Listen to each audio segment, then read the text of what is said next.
Hedge maxing. Hedge maxing, dude. Rick is a fucking. Rick is. I just don't think it's natural. I just don't think it's natural.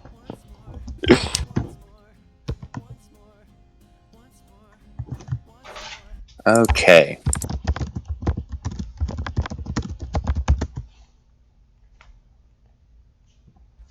Adam, what happened last time?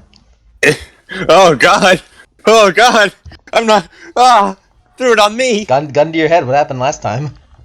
Last time on Chronicles of Camelot, we had a friendship session. I explained new mechanics, including but not limited to fate, integrity, and touchstones. And then we had things happened. Blodwyn got really angry. As she always was. Artoria finally fucking snapped at her and raided Blodwyn. She was acting a bit like a fucking dunce, and Blodwyn's she's being better now. Morgan and Rook arrived at Lindum. They're hanging out now. Merlin, Naimi was under the castle. Lufan's also there. He's been bram-circled. And they went into Yvain's dream and closed the wound and fought the Hound, but they beat the Hound up. Merlin and fucking Artoria did a combo attack and he's dead. For realsies. And Artoria asked a question. Okay, that didn't need to happen. So this is a solo session, but everyone's there. Yeah. So it's like a solo session with an audience. Isn't that funny? Yes. Cody has just sent me the message, I be Bram stroking my shit. You felt the need to say those words. Those words came from your mind. Yeah, it did. It did come from Cody's mind. Thanks, Cody. Cody, those words came from your mind. I did appreciate it. I thought it was pretty funny. I wanted to share it with the class. Alright, I'm gonna pull up Artoria's sheet for no real reason. Other than to roll empathy whenever I hear something. Maybe I'll slap him just a little bit. A little bit. Yeah, hey, just deal one bashing to me. You'll fucking you'll love it. All right. Artoria, we're gonna open up on you. Shocking, I know. Never. As from what you can recall, you've been sort of slipping in and out of sleep, out of consciousness, laying in your hospital bed. You've been visited by the others a couple of times, and you aren't quite sure how much time has passed. There isn't really a clock in here. Clocks aren't really a thing yet. Merlin will get on it. Clocks don't exist. Merlin, get on that. Lazy. So you aren't sure if hours have passed or days have passed, but you're getting pretty regular visits. You most recently were presented with something that you thought was poison. It turns out Blodwyn had just tried to cook soup for you. It was burnt. You weren't sure soup could be burnt, but it's almost impressive that she managed it. Artoria eats and appreciates it, even if it tastes like absolute shit. It's pretty awful. It's probably the worst thing you've ever eaten. But it was made with love. You made the water crunchy. Take your bashing, Artoria. Thanks, Blodwyn. I appreciate it. You know what? I'm gonna add that to my have fun with sister. I'm gonna add that to my have fun with sister aspiration. I'm counting it, by the way. No, it's okay. She's trying her best. She made the water crunchy. I mean, just fucking. She made the water crunchy. She put fucking. You had to chew the soup. Did you put fucking glass in it? And at one point, you wake up from another slip into consciousness. Realize this isn't where you fell asleep. Oh. You look around and sit up. The first thing you notice is that you are not sore anymore. That feels great. That's a real change from how you were feeling a few minutes ago. The second thing you notice is that you are currently in a large, expansive grassy field that seems to just extend out in pretty much every direction. You can see a few, like, buildings, perhaps a village of some kind on the horizon, but it's mostly just a large grassy field, clear blue skies, like, perfect weather, whatever Artoria considers to be, like, perfect weather for comfort.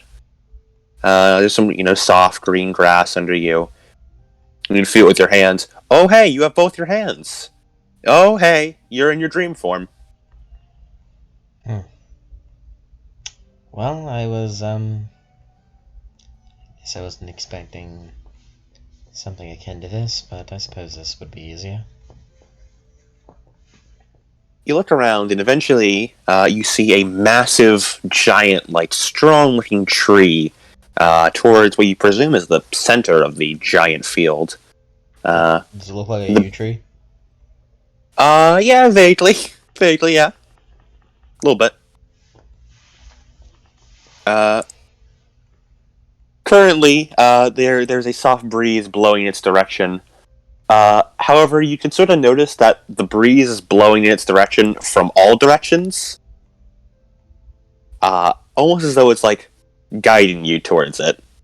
And you can swiftly see why, as you see, in the shade of the giant tree, there appears to be a little glass table. When I say little, it's fairly sizable. It's like a solid-looking glass table, along with two fancy-looking chairs. The table, it has a large amount of snacks, beverages, food, pretty much everything you'd ever want on it. And in one of the chairs, you see a man with not dark. Is it dark? I can't remember. It's Rook. I can't remember if his hair is dark or bright red. I thought it was orange. It's like orangish, reddish. It's like a dirty orange, I think. It's yeah, it's orange. Nice. I pulled up my fucking file to look at him. Yeah, it's like an orangish hair with a little bit of fox ears coming out of it. And his small, his like pointy ears, poking out from the fringes. He is currently both reading and writing in a small little book. Well, I'll get my ears ready. Just starts walking up. Oh, by the way, whenever you said like all winds are like coming together or whatever, like I just imagined like from or coming from all directions. I just imagined like just fucking fucking cavalcade of winds from all directions. I was just like, isn't that how tornadoes start? It's all right. It's only a gentle breeze. I'm sure it'll be fine. It should be fucking. Alright.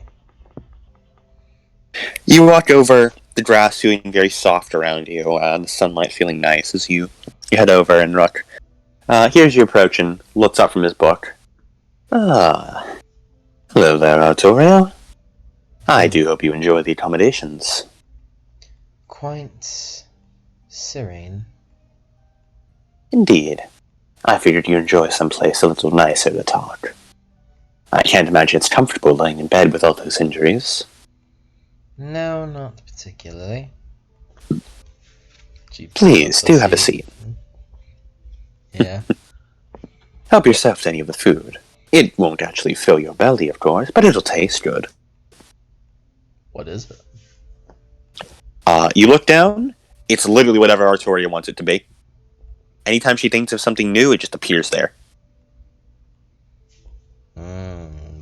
Mother burger. As well as Gareth burger. And Lusan food. You see what appear to be 2 burgers and a number of like tartlets show up around you, along with a few drinks of like refreshing water beverages.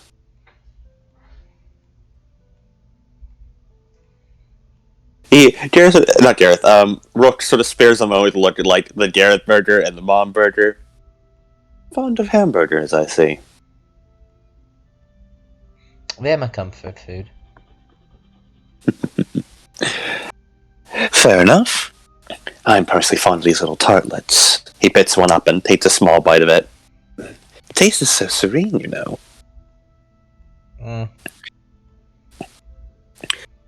You know, this is excellent bedside manner, if I do say so myself. Breakfast in bed in head. Okay.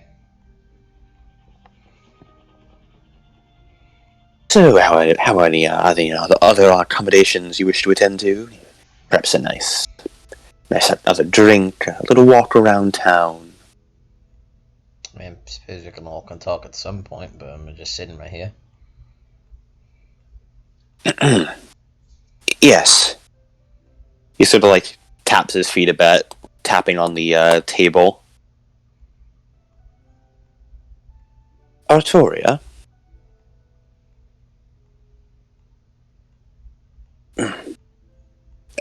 Rook looks to you, and you see almost like a brief moment of lucidity behind his eyes. The ones that always look almost both sharp and glazed over at the same time have just the smallest amount of what can only be described as perhaps a tinge of humanity in them. Are you sure about this? You've chosen to dive in rather deep, directly into the deepest end. You're taking your first steps into hell. I understand I can't stop your march, but I figured I'd offer one chance to back out. Throw away the steel and live on in blissful ignorance.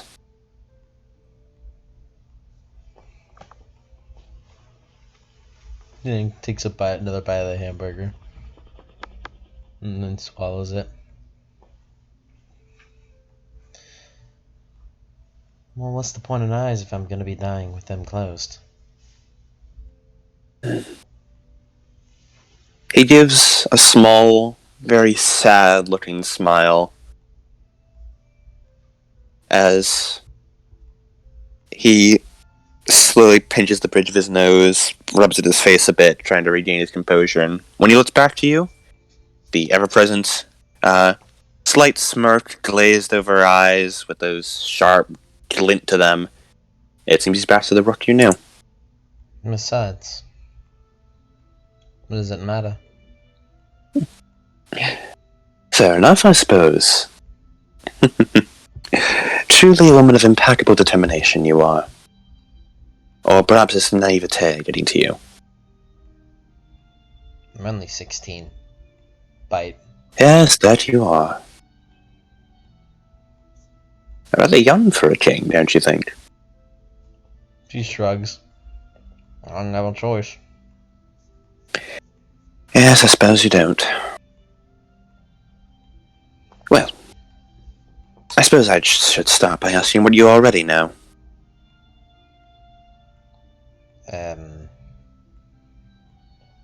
A silly question. Well, I suppose they've been considered above a changeling, and they're the closest thing to gods. She shrugs. It's kind of why I'm asking. Yes, I suppose that's true. I did bring you here to explain after all. Now, I will preface this by saying, Artoria, the things I'm going to tell you are some of the deepest secrets of this world. The things that most changelings don't even know. So consider yourself lucky. You'll be one of the most informed people of Fae goings-on on the planet, far beyond most ordinary Fae themselves. Hooray. Hooray indeed.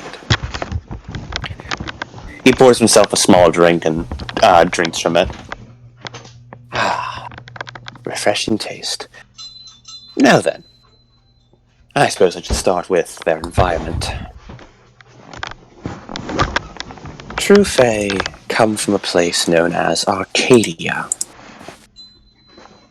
Arcadia is a mutation of sorts, of a place known as the Hedge.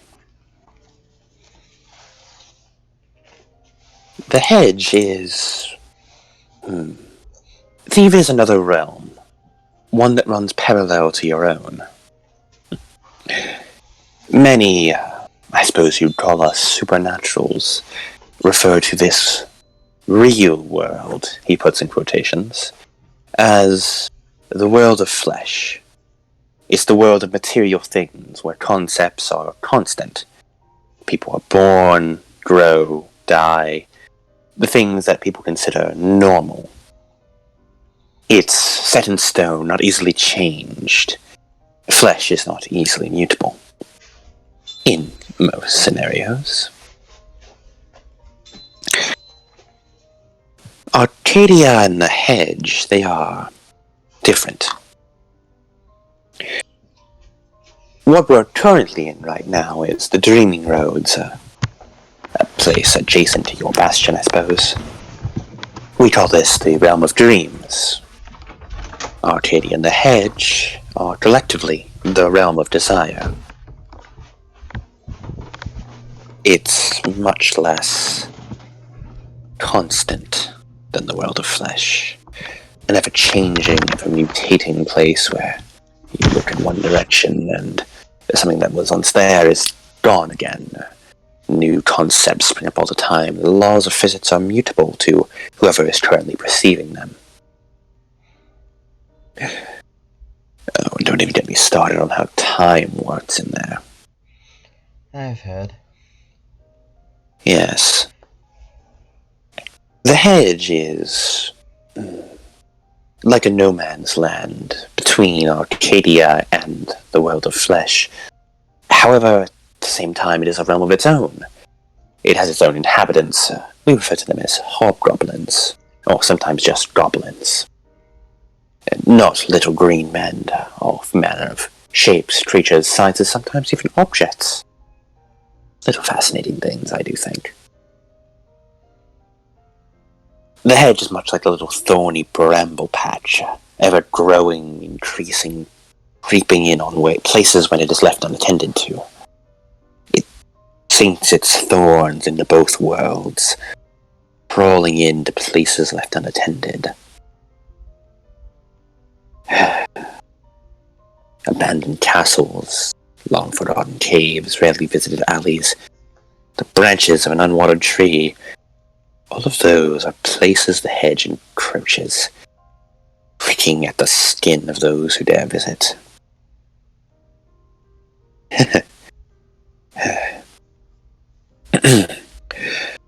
Those who dance with the Hedge, skirt too close to its territory, often find themselves being drawn in, especially those who indulge in the worst parts of themselves around that area.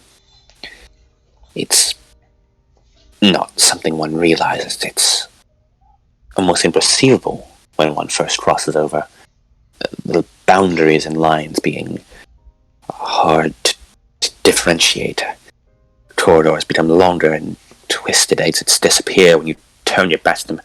Unspoken promises of all your desires and wants fill your head, and you just know they are right around the corner if only you go a little deeper. You notice his hand was sort of trembling as he too notices it and plunges it around the pen, taking a deep, steadying breath. However, by this point you are usually already entraptured and ensnared in one of the gentry's traps. Once one enters the Hedge, found its thorns sink into their skin, there isn't any going back. It's when it fundamentally changes a person. Once one enters the Hedge and goes deep enough in, the gentry, true Fae, keepers, whatever one refers to them, they sink their teeth in. Sometimes they intentionally lure a person into the Hedge. Other times it just happens. Usually, in the place of whoever they lured in, they leave a copy, doppelganger, a fetch, we call them.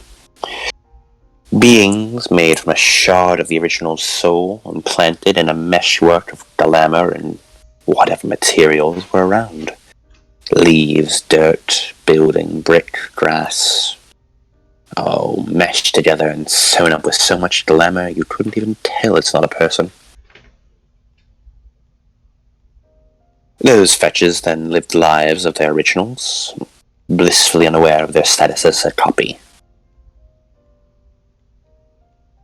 But they retain an intrinsic connection to the hedge, to Arcadia, to their creators. It's often easy for a true fae to simply reach in and start plucking at the strings of a little fetch. Sometimes a true fae will simply spirit away a person for the sole purpose of making a little servant who can order around and use to keep tabs on the world of flesh. Although that's rather rare. True fae usually don't have such long-term desires, especially not ones so well thought out. He seems to just sort of stare off in the distance for a bit, as though spacing out, maybe, contemplating his words. You aren't quite sure.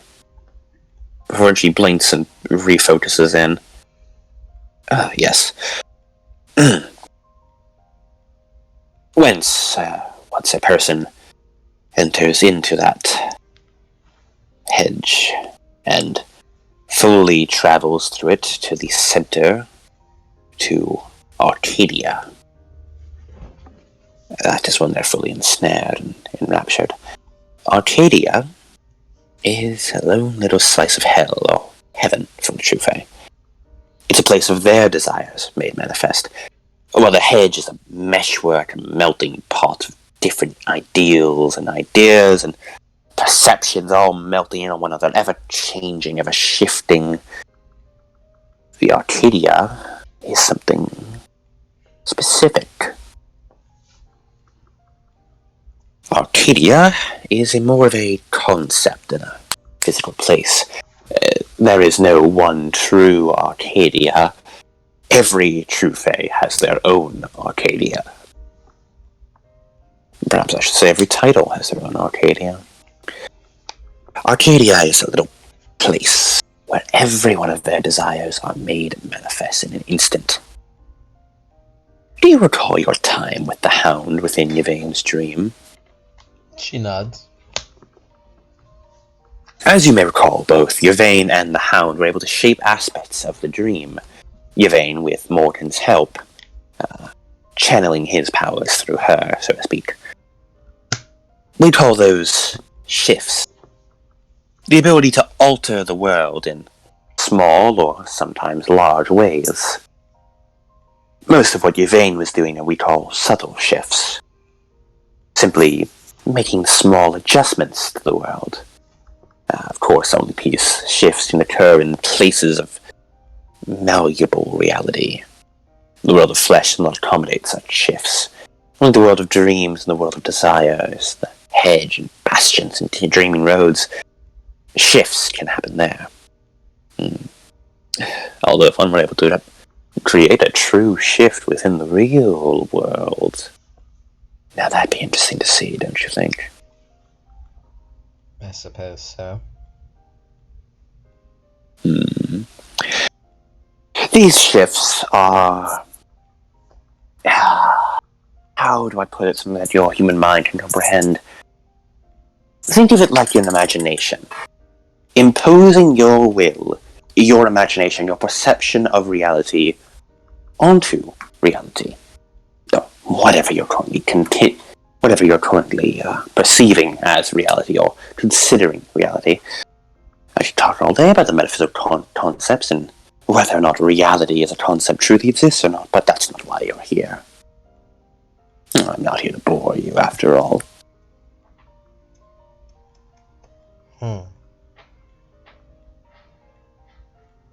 Yes, the shifts. Shifts are, like I said, imposing your imagination onto reality, altering the way it works. Subtle shifts are subdued, sometimes rather unnoticeable, making yourself a little stronger, a little more durable, making someone else a little tiny bit weaker. Altering a few small aspects, turning stone to concrete perhaps, or making a river run in reverse. Altering a few small locations, the way things look, feel, being outside in the rain to being outside in the sun. Being in a small dark cave to being to a small dark room. Those little Subtle shifts, the different way you can perceive reality through an indiscriminate kaleidoscope of colors. Every little glass shard be a different world. It's making sense to you so far. I think I can grasp it.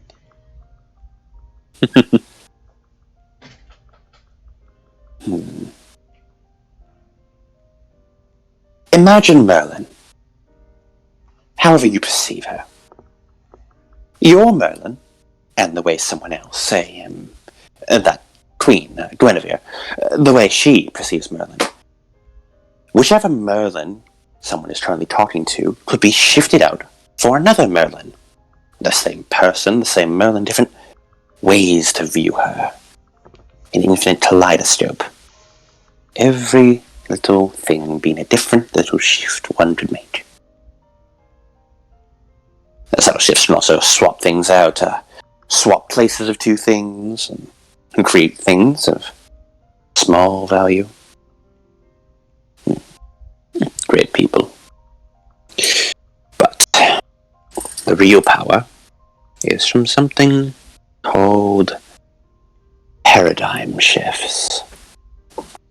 Paradigm shifts do not alter little itty-bitty details like the location of one person, the weather, the time of day, how strong something is. It alters the fundamental aspects of reality.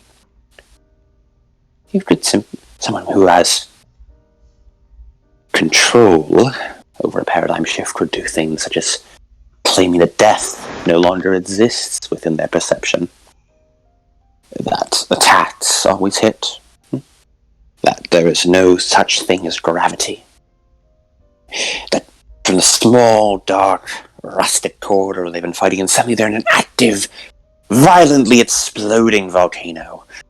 Those are paradigm shifts. I'm sure you glimpsed a bit of it during your fight. Is that what she did? Yes. Paradigm shifts are difficult, even for stronger changelings, such as myself, and her. It's not something one can do willy-nilly. You need to manipulate the world in the right way to set up your paradigm shift, to convince both yourself and the world that this is the way reality is meant to be. And even then, it rarely lasts for more than a few seconds. But for those few seconds, you are effectively a god. But I'm getting carried away. Tufe and their little slice of Arcadia can enact paradigm shifts at will. The entire world is theirs to shift at will, and however they think. This effectively makes them completely immortal and invulnerable within their little slice of Arcadia. The moment they think of something as real, the moment they don't want something around, it stops existing. They believe that you are a mirror and you will turn into a shard of glass framed on the wall. They believe that the world is flat and flat earth. They believe that the sun is a little baby that cries out and comes down asking for milk every morning, and that will happen. Anything they believe will happen in their slice of Arcadia. As such, it's difficult to reside within one Arcadia, to be fully subservient to what is effectively God in that world. Most are infallible. They can lose focus sometimes. Sometimes, when one needs to, they can pull together just enough resources, just the right plan to slip out of their grasp, clawing your way out of the brambles into the light of day again. Ah, right, we were talking about paradigm shifts. Yes. Arcadia is not a place you'd wish to fight a true fae. I see. She just kind of thinks to herself, fucking touchy, I guess.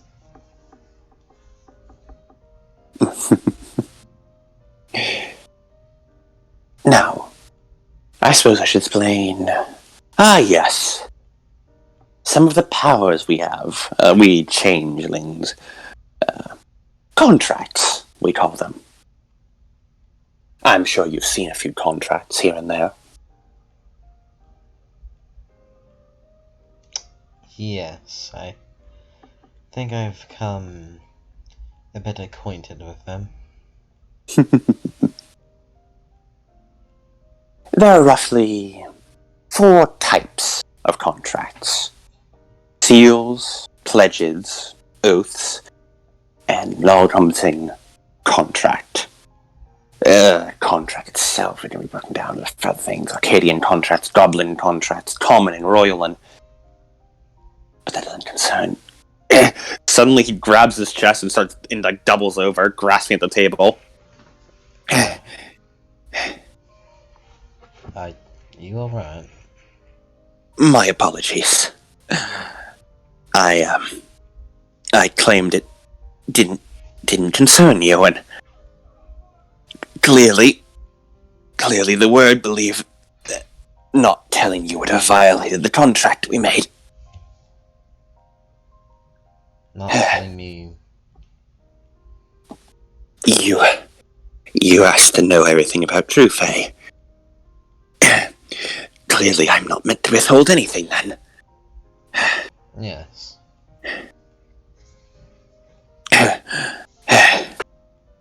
Apologies for that. He straightens himself and rubs his hair. Right then. Contracts. Making a contract is not a simple process. Contracts. Arcadian contracts. Yes, Arcadian contracts. When Arcadia was first being made, when there were more formless elements, the Trufe, the first ones, they made many contracts with the air, the smoke, stone, ground, elements, concepts. They made contracts with everything, sacrificing something in return for getting power. And these contracts eventually trickled down into the rest of Arcadia and all its citizens, such as denizens of Arcadia can access Arcadian contracts. After all, the Trufe made it for themselves. Accepting an Arcadian contract is... It's not like learning a skill. It's not like learning to swing a sword. It's like growing a new limb. I'm sure you're familiar with that. I suppose I am. Gaining contracts is something that alters your fundamental being. Say, for example, I made a contract with smoke in order to become more stealthy, better at becoming invisible, say light, or perhaps being able to turn into smoke itself. My vision will become much more muddy, clouded, like a black haze is at the center or edges of my vision at all times, the contract having fundamentally changed me. Or I make contract with stone to become more durable. Little pebbles will break out along my skin, along my back, reminding me of the contracts that I've made, marking my skin. Of course, my skin is already fully marked. Nothing else can take its place. Not with the magic binding yet. But I suppose that's for a bit later. She nods. He takes another bite of a few tarts, some drink. Now, where was I? Ah, yes. Arcadian contracts. They're broken up into royal and common. Royal are the ones the Trufe made for themselves, only intended to be wielded by Trufe. common contracts, those they made on behalf of their servants, intending to diversify the arsenal of their little minions and pawns. Of course, they could access them as well. After all, the true Fae aren't fond of sharing. Good for us, I suppose. I suppose so, yeah. Contracts, as a whole, are governed by a being known as Fate. Some call it the Word. A W-Y-R-D for you, not written word. But, Fate, Word, Destiny, all interchangeable. The same concept, the same being. A sentient force that writes the world. The Word governs contracts. Determines what is and is not an acceptable loophole, determines what is and is not fulfilling a contract, determines how contracts work, and Fate writes the rules of the world and does not care if anyone does not get the memo on how they work. And it so rarely gives out those memos. Experimenting a contract is often more trial and error than anything. But once you do know how to use it, it'll be very handy to keep on hand. She nods. Ah, yes, and then those are contracts made with concepts and elements. Magic powers. You humans would often think of them as. Of course, the more one accepts contracts, the more devoid of reality changelings tend to become, having to accept more of their Arcadian nature. Most powerful ones tend to lose sight of what started everything. But again, I suppose that's for later. I'm sure you must be interested in what we're doing. The kind of contract we made. If it is not an Arcadian variant. No, indeed, it is not a Arcadian variant at all. What we made is a... I suppose it would be something called an oath.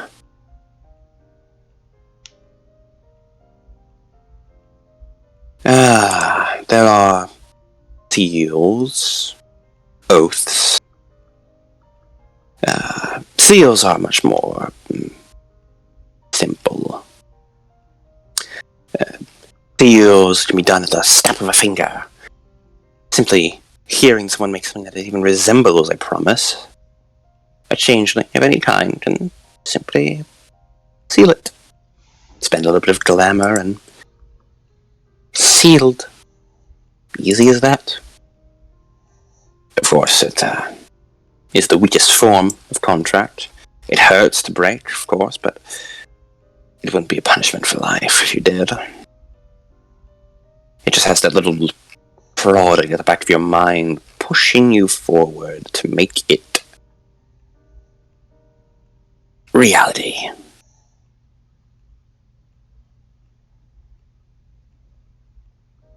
Then there's oaths. Oaths are intimate. Seals and bargains happen all the time. Seals often happen without the people who seal even realizing there's something that changeling just meddling in their affairs. Bargains are much more, consider them a formal business proposal. You give and I take, something like that. They're intended to keep things in line. Each party gains something out of it, a mutually beneficial agreement. Ideally. Of course, the ones who almost steal the bargains can often make it much more give than loss. You've had a bargain struck before? No, I suppose Bane has. She much made a bargain with Morgan, I believe, if I recall correctly, during your little seminar in Croydon. Gaining information about Morgau's. Did she not tell you? How fascinating. Apologies. Spoilers. He taps the book. Bargains are often services or information. And making a bargain with someone is a defense mechanism. Changelings are on the run from the gentry. And making a bargain is like wearing a mask. Tracing your signature, covering your tracks, and spreading a little web of your magic across the world, and just making it hard to pin you down. As such, changelings try to make as many bargains as they can as a little defense mechanism. It's a win-win. They provide services, get something in return, and don't get caught. Of course, there's certain laws to bargains. First of all, the changeling must reveal her true form to do so. We call this a mine. He gestures to his little fox ears.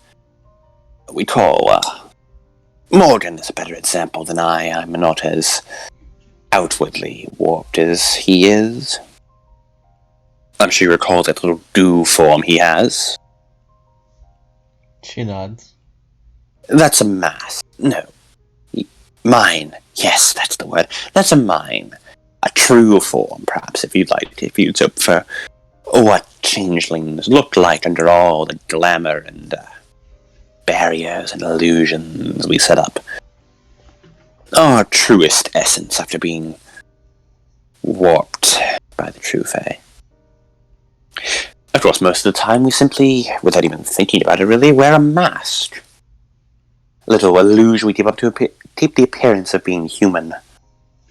I have no issue with that. I have no need for a mask, and so I rarely wear one. I've not worn one for a long time, and I don't intend to start now. So, making contracts is easy. Since you need to be in your mind in order to make them. Representing bearing your truest self. Of course, in addition, you can't lie when making a bargain. The word would punish you severely for that. On either side. Lying with a bargain is downright impossible. If the word decides that one person is lying, especially if the person making the bargain is lying, it simply won't seal it with magic at all. There'll be no glamour behind it, it'll just be a mundane, normal promise. And that doesn't get anyone anywhere. Of course, not mentioning certain things or being creative with your wording is entirely within the bounds. It's a finicky game to play, though. After all, it's always fate who judges whether or not a bargain is adequate or not. And it's a fickle mistress. So it's best to be most straightforward. Oh, give me a moment, I have to pee.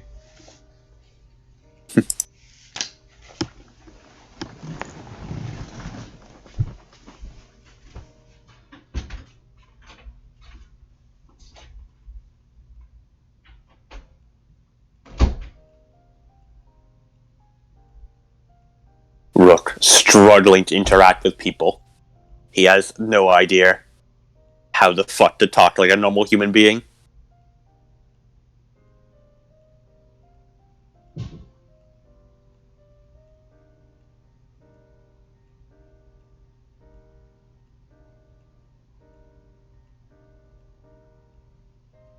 Oh, I think Vane did reject his offer. Because he was like, hey, I'll give you all this if you do this. Yeah.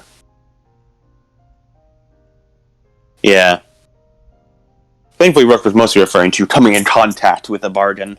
But, yeah. Yeah, she did reject that. Thankfully, little Tritsy Rook could, with his creative use of words.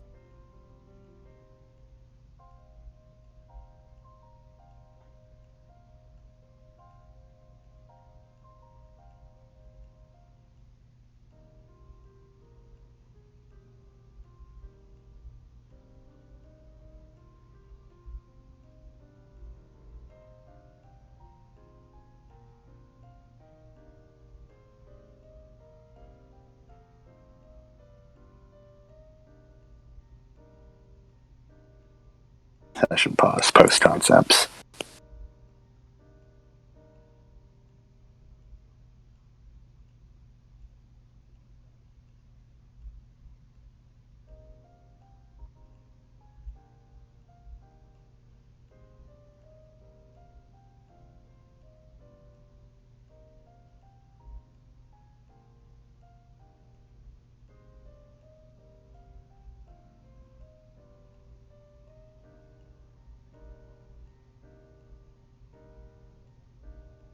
So how's Root's insane ramblings treating you guys? I'm actually, following along. He hasn't completely tripped my mind up yet. Very immersive skits of ramblings, exactly. That's pretty much exact. What low clarity does to a motherfucker? Is he ever not at low clarity? A good question. A question I believe we all know the answer to. Fun fact, clarity is actually an in-universe term as well.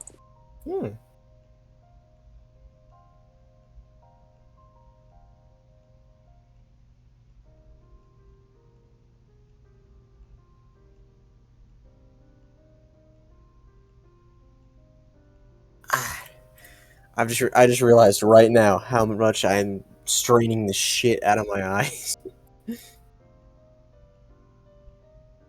I've had like a headache all day, and I wake up here. It's like, oh, it's feeling a little bit better, and I'm starting like I'm doing some like Argyle writing in the background, and I just sort of like yawned and closed my eyes for a few seconds, and I realized how much they burned. You should close your eyes more. I shouldn't I?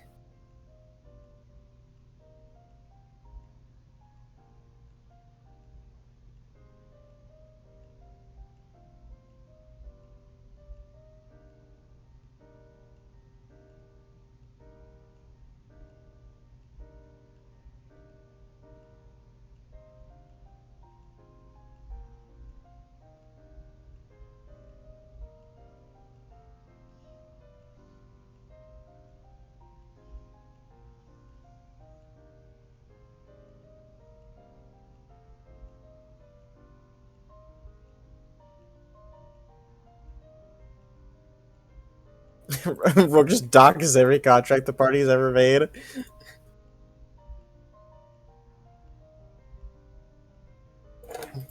You wouldn't fucking hesitate to.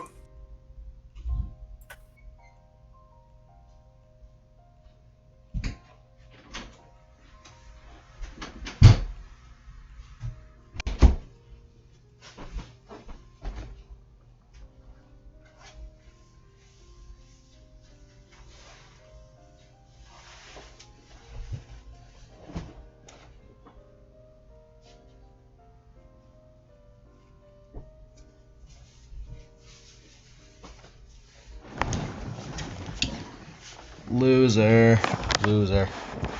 Welcome back. Hi.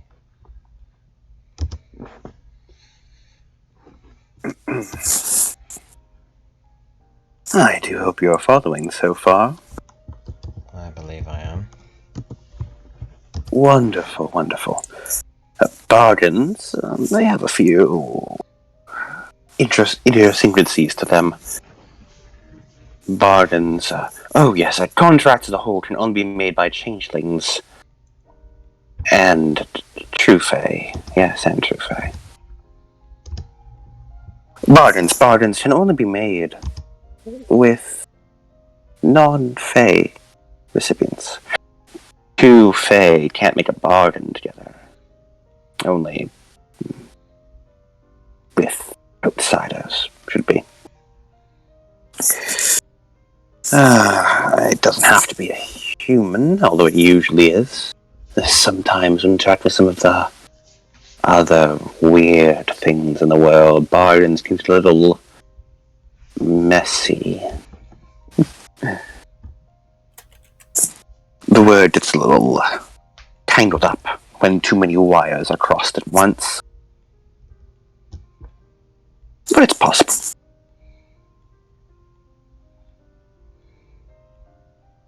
Oh, and of course, failing to live up to one end of the bargain tends to lead the one who failed being brutally dragged into the hedge. A fitting punishment for those who don't keep their word, don't you think? I suppose so.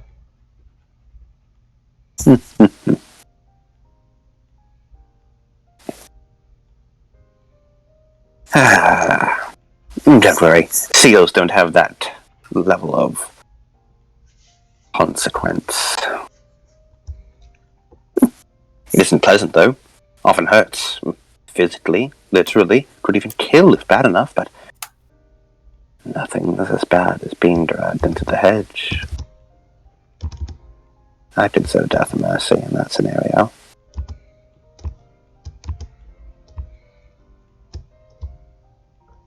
Oaths, yes. Oaths are much more intimate.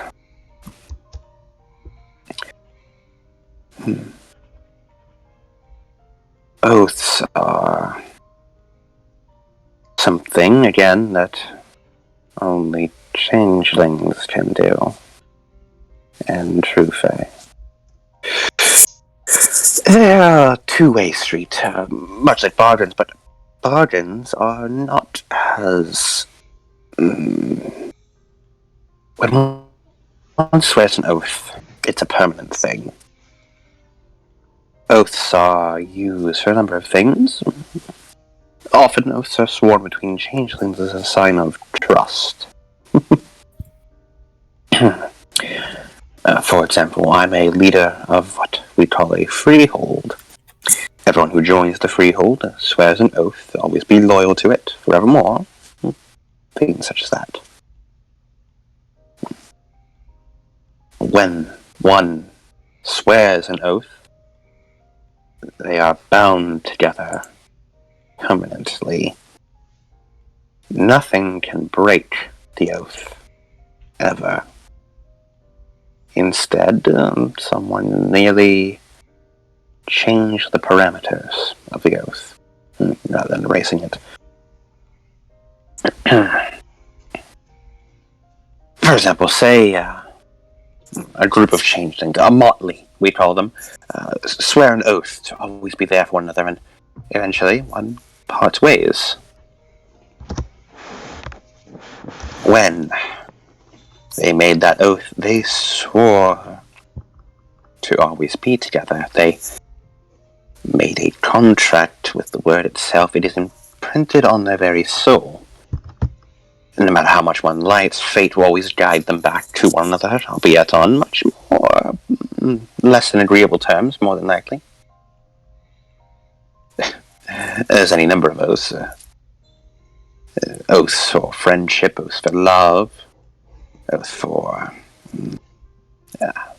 Oaths for duels are one of my favorites. It's a silly one. Two people swearing to always be rivals for eternity. Dangerous when one decides they don't want to be rivals anymore and the oath is already sworn, but well, what can you do? Oh, and oaths, seals, bargains, nothing can force one of those. You cannot mind control someone into making an oath or making a bargain. Fate does not allow that. You can coerce people, threaten them even, with mundane means, but nothing magical. No mind meddling is allowed. The word considers that cheating, and does not like cheaters. They're not fond of people who try to mess with the system.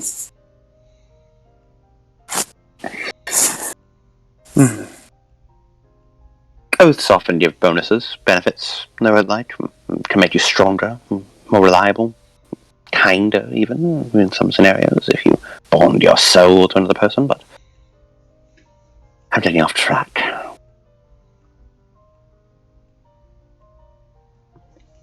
You and I, we swore an oath. Oaths always involve a physical gesture. Sometimes it's more dramatic, changelings cutting their palms and a bloody handshake between them all, or two lovers sealing their love with an eternal kiss. For us, a simple handshake did well. Two rulers agreeing to a lifelong contract. No matter what either of us do now, the oath is made and neither of us can break it.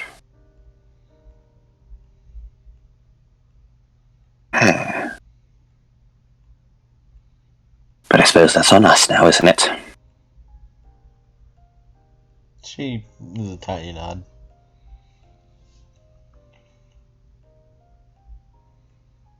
I'd offer Morgan's services on making oaths, but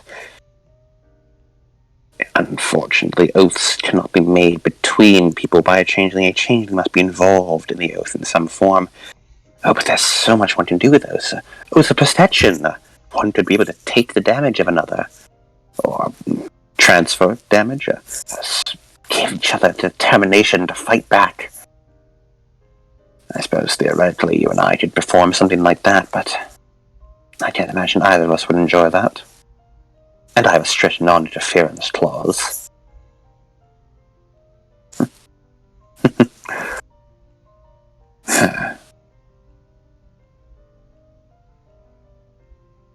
I'm not sure what would happen if either of us broke the oath.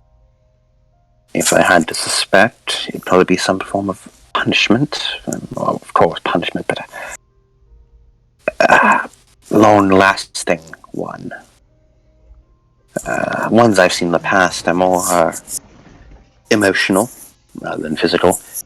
Feeling the emotional weight and pain of the one who they betrayed, constantly feeling any pain they felt, suffering the same delusions as them, things of that nature.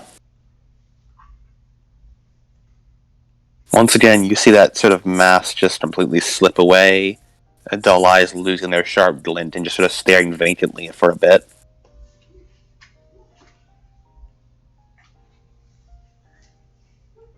You certainly sound like you have a lot of experience in some of these regards. He blinks a few times and looks back to you, regaining his composure. Why, yes, I suppose I am rather experienced. Although it has been quite a while since I've conversed with another person. Especially on such candid terms. I've been at this for a long time. If I had to guess, I'd say I'm one of the strongest of changelings. After all, I'm one of the only ones who can perform the ancient art of tale crafting. Something that changes a person. But yes, I'm rather experienced in the art of Fey Wilds. Lucky you happened to ask me. I doubt anyone else would have the same kind of insight. No one but a true Fey, that is. Well, you offered up your knowledge. Yes.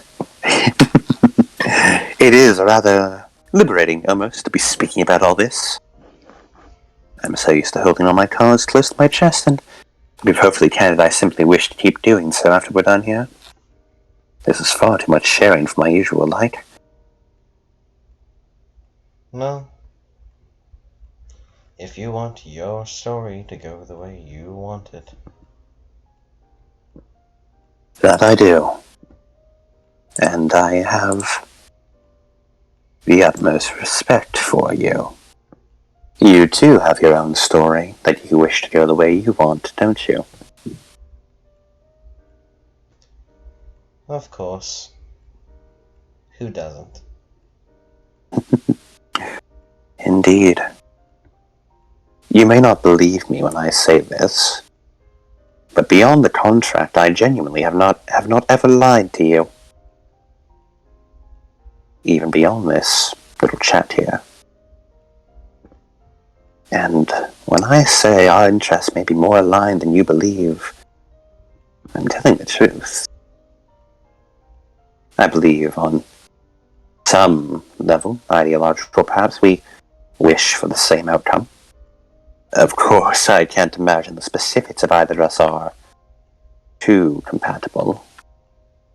Especially not in the long run, but I suppose once we deal with this shared problem, that long run won't matter too much. Beyond the oath, of course.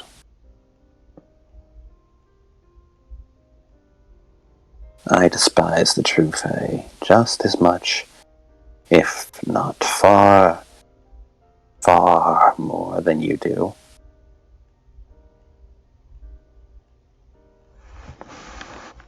I should explain how changelings are made. You've met 3 of us, correct? As far as I remember.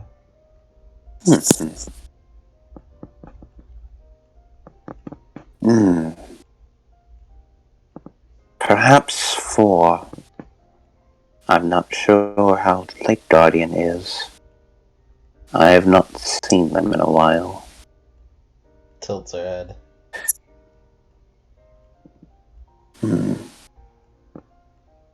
I wonder if they're still a changeling. Or if they've blossomed already. I suppose it wouldn't matter too much for them either way. She shrugs. Oh, yes. A little talk.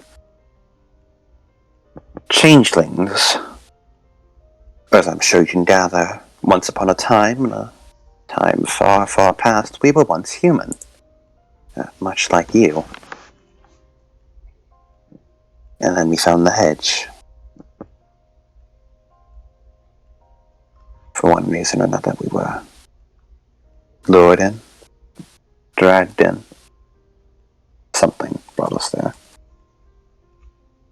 But it was a life-changing experience, so to say. It's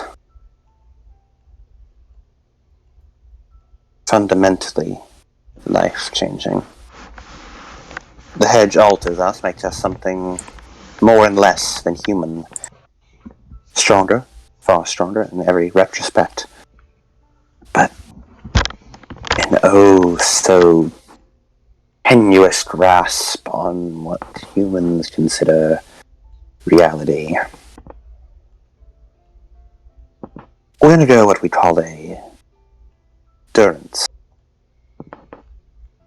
A trial, perhaps. One set by the true Fae. Of course, it's not intended to be a trial. It's intended to be an endless fate.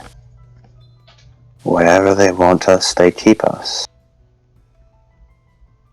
We're used as silverware and servants, transformed into mirrors or fashion models, used as lampposts, made to model for their games. Some have it worse than others. Some get the pleasure of just simply existing as an object. Isolation driving them mad. Others have to inflict their cruelty on other changelings for the amusement of the true Fae. At this point, you can tell he's fully spaced out and has clearly forgotten that you're here. He seems to simply be talking to himself at this point, eyes entirely glazed over. Some were made to be cooks, chopping up Fae and changelings that disobeyed, turning them into a stew and feeding them to other changelings. They called them gristle grinders. Professions who often became cooks outside of Arcadia once they escaped, knowing nothing else to do. I suppose we all became what we were. There's no life outside what we were made to be. Bolts become riders. Mirrors become shapeshifters. Fey magic fundamentally altering what we are and how we work, making us into little eggs meant to hatch one day, powered by the Fey Wilds and their Arcadian Contracts. Changelings who want Arcadia most of all clawed their way out, bit by bit, wit, strength. He blinks a few times as he seems to remember you're here. Apologies. As I was saying, changelings were taken in by the Keepers and transformed into our current forms. And then we escape. Simple as that. The true Fae.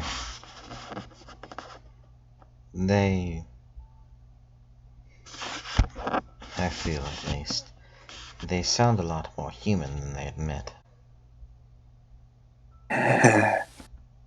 And you say that you see the color drain from his face. Whatever semblance of the mass shards were there fully shattering.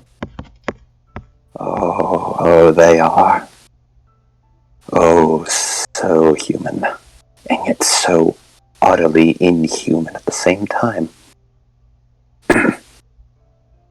They are beings who have lost touch with reality entirely and no longer have any capacity for empathy or the very idea of right and wrong. Consider one evil is a common misjudgment. They're immoral, yes, but the idea of doing evil is a foreign concept. They'll break your leg not because it brings them satisfaction, but because they think you make a funny noise when it happens, and that makes them happy. Artoria kind of like laughs for a moment, like leaves this quick snicker. Wow. True Fae are just children given far too much power, then.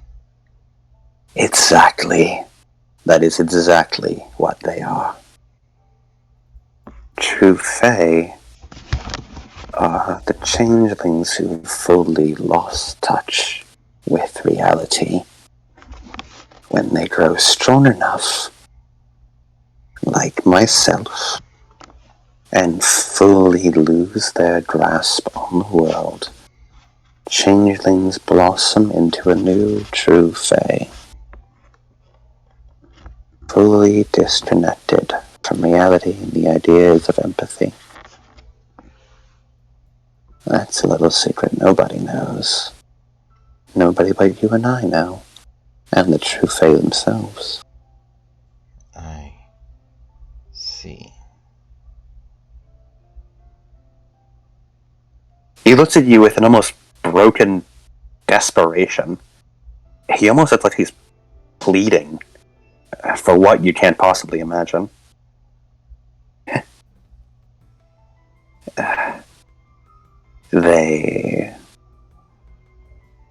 It is why changelings and true Fae have the same powers, after all. True Fae are just exceptionally good at it.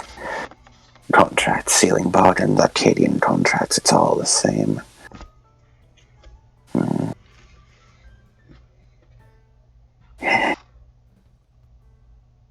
It's why connections are so important.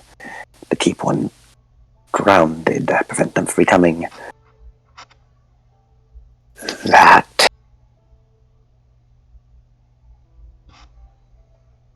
You understand, right? She nods. Good. Good. Of course, most of the time when... Clarity, yes, clarity. We have... clarity. Our time in the head changes how we perceive what you humans call reality. Things are different for us. We see and hear things that aren't, that you don't see, that are there for us. It become difficult to tell if something has truly already happened or is just a memory of a fantasy. If our experience we've already had are all real, or if they're just another fantasy we've cooked up in our head. We call our grasp, our tenuous little grasp on reality, our clarity. As one grows stronger, it becomes harder and harder to maintain that clarity, making it more difficult to interact with our fellow people. Apologies for that. Just the way it is, I suppose. Just the way it is. Just the way it is. As your connection to the word grows stronger, you become less human. Eventually you stop getting common colds, you become immune to sickness, you become more conceptual, more powerful, yes, but also more like a fairy tale. As changelings grow stronger, we gain something we call frailties. Alien behaviors, aversions, desires, things that make no rational or logical sense but just fit. They come in two forms. We call them taboos and banes. A taboo is a compulsion or a restriction. Something we physically cannot do or physically have to do. A bane is more simple. It's a physical weakness, something that touching makes you burn an itch. We all start with the bane of cold iron. The gentry made a contract with iron, but they broke it. And iron has cursed them ever since. Merely touching iron makes us shiver. Of course, it can't be processed heavily. It needs to be raw iron. Iron bypasses all defenses. Magical shields. Enhanced speed, even. The iron will seek it out and just cut through as though it were normal. We call it cold iron, as it must be mostly pure iron, and magic cannot play a role in its creation in any way. It must be hand-forged. It can be nothing to be mass-produced, cast, or created by a machine. It must be done by hand. Hand and tool and forge and cold iron. Other frailties are stranger, such as strange, unaccounted for taboos. Think of being unable to approach a dwelling that has milk on its front seat, or someone throws rice grains at you, having to count each individual grain before you can move, or banes being the sound of church bells and wind chimes, or hearing one's name said backwards, ripping your skin apart.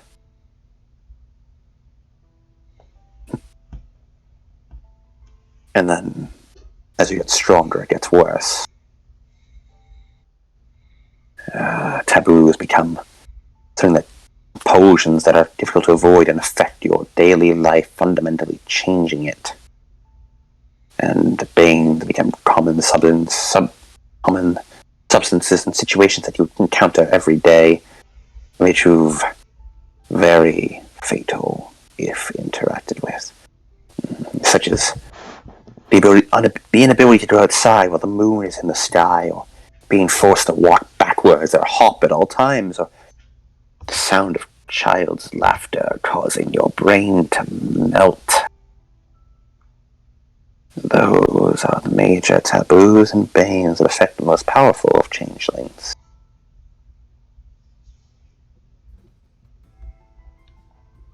Do these affect True Fae? Of course they do. The Keeper of Records, one of his banes, taboos, rather, saved your life. If, by going through the proper ritual and attending things in the proper way and going through all the proper ceremonies, no matter what happens, he can't drag you into the hedge on a whim. He must follow a proper procedure because of his taboo. Of course, breaking it is so easy, but to those who can follow it, you are effectively free in his domain. I, of course, have my own major taboos, but I'd rather not reveal those, and those aren't liable at hand. He seems to stop and check for a moment as though fate is about to strike him down again, but when nothing comes, he gives a sigh of relief. Were you worried that you would do something wrong and I would do something about it? He looks up and without a beat answers, "Yes, of course."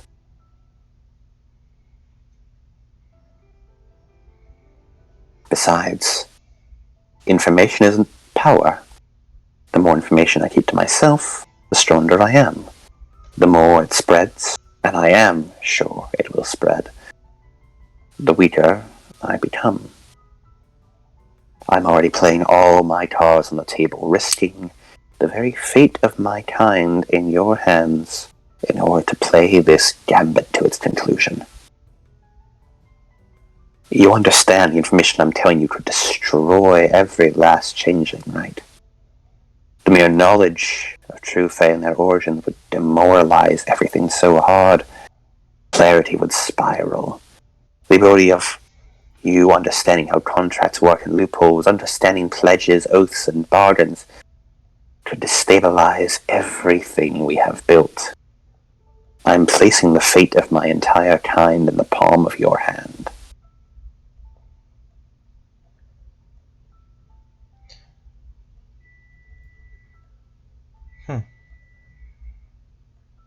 I suppose then you may have it a little more rough. I know I may not appear it, but I am a leader too, after all. Just as you lead your kingdom, I lead my freehold and the changelings who follow me. They put their trust in my decision-making, and it is up to me to ensure they are able to get the needs and desires they want. I sacrifice everything for the changelings of Britannia. They are what keep me sane and what drive me. I hope my trust in you is not misplaced, Artoria. Their lives are in your hands. They are citizens of Britannia, and as such are under my protection as well. For a moment, you think you see the beginnings of tears in his eyes and a slightly, almost slightly repaired smile before he wipes his face and returns to his normal master of composure. Why, thank you. I do hope they enjoy your rule. I'm sure they'll enjoy the newfound freedom.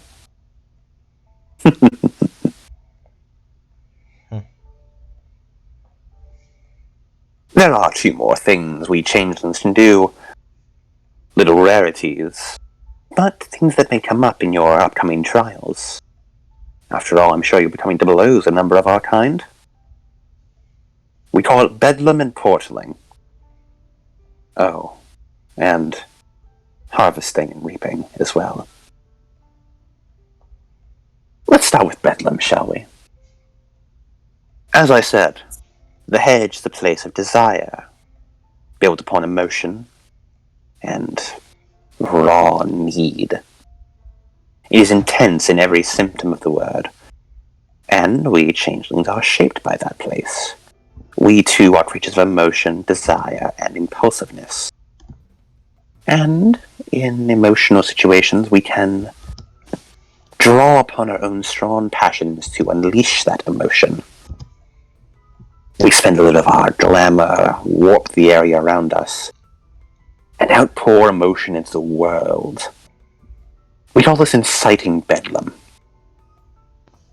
Everyone who fails to resist this bedlam becomes overwhelmed by the emotion we output. For example, say I was at Lindum. You were having a nice gathering, and I walked up and decided to outpour an immense amount of joy.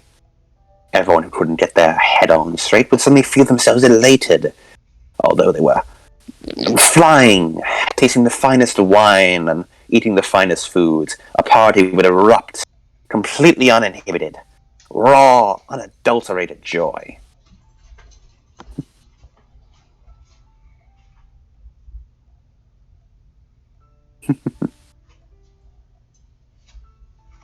That's bedlam. Simple as that. I see. It's not something that can be truly controlled. You can't make someone do something with bedlam. You can simply make them feel a certain way. It's easier if they're already feeling a certain... If they're already feeling the emotion, in some retrospect, they would heighten it. And of course, it's much, much easier to experience emotion you're already feeling. Say, for example, a changeling drowning in sorrow would find it very easy to unleash a wave of apathy across the citizens, but would find it so difficult, nigh impossible, to unleash a wave of exuberant joy. Of course, simply pouring more glamour into it would make it stronger, but well, you know how it is. Precious resources and all that. It isn't a bite of a tartlet. Bedlam's dangerous. Only the most desperate or uncaring changelings incite bedlam without a care in the world. It's bound to create a mob, and most certainly bound to cause chaos unadulterated. It's very dangerous when used in a crowd unleashing anger. That's how lynch mobs start, after all. No. So, do be careful if you experience any sudden, unexplainable emotions. Of course, it'll rationalize it in the instant, but afterwards it'll be dangerous. I see. And our other ability, we call it portaling. Of course, this can be used to create literal, actual portals. We can create portals from the world of flesh to the hedge. A little open sesame, and bam! A little rift in the space. I like to use it to get around. Time and space in the hedge are much different. I can open a portal in one place, and then simply take a few inches worth of steps and open a second portal, and bam! I'm anywhere in Britannia. No, I can open a portal, spend time in the hedge, years if I felt like, and come back and only a minute has passed. Or, in contrast, I could open a portal, wait only a few minutes, and come back and 5 years have passed in my absence. Although I don't like doing that one. I prefer to have my pulse on Britannia, know what's changing constantly. But it does make it awfully useful for traversing. Morgan can do it too, but he's not as adept at it as I am. And I don't believe he can actually accomplish it in his current state. His glamour is clogged and muddied.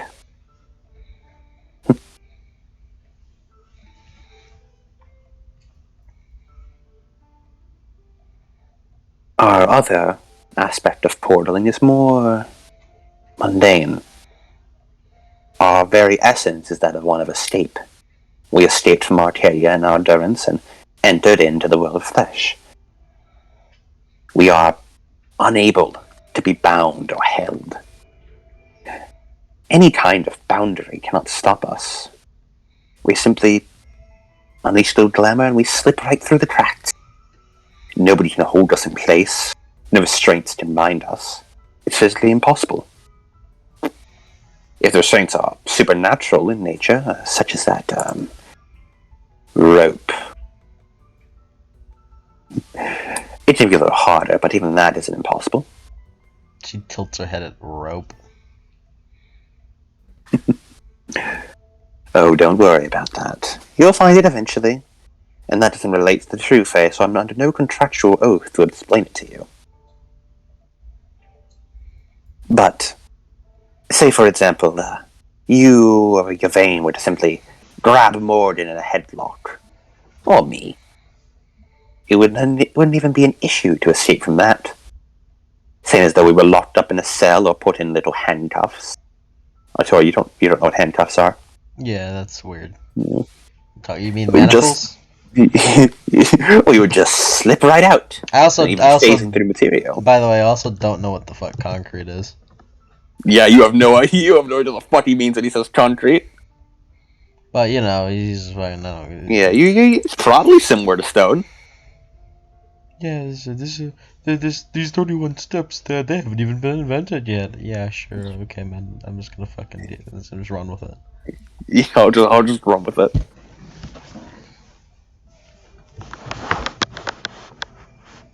And he pulls out a small, eggplant from a pack. You aren't sure where he got it from, but it wasn't an eggplant, but made of clockwork. There's goblin fruits. This isn't really important, but it relates, and therefore the word wants me to explain it. They're the fruits of the hedge. They replenish our glamour when we eat them. They're not always a pleasant eat, though. He looks at the turning metal in his hand. Still figuring out how to chew on this one. Another time. Care for a bite? He holds it out to you. I would rather not. With a shot. He puts it back in wherever he got it from. He seems to just put it behind his back as though we were putting it in a pocket and it's gone.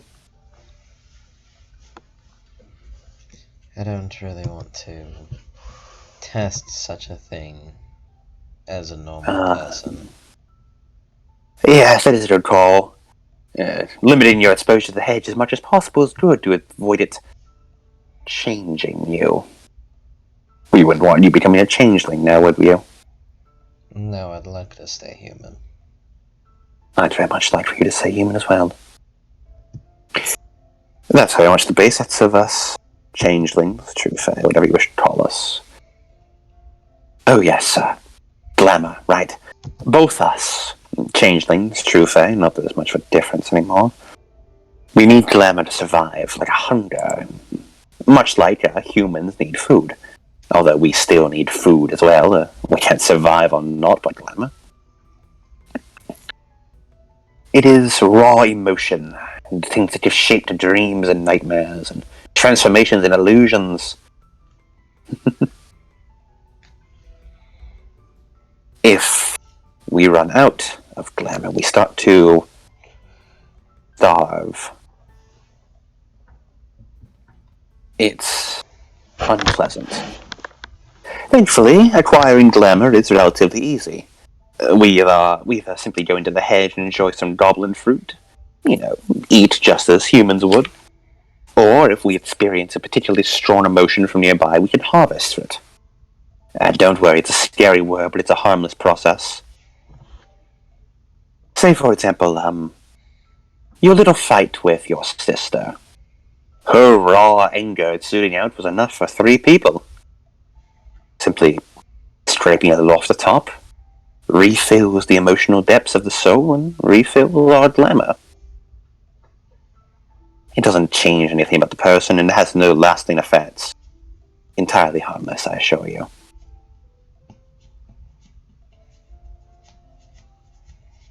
Of course, there's another way. Reaping glamour.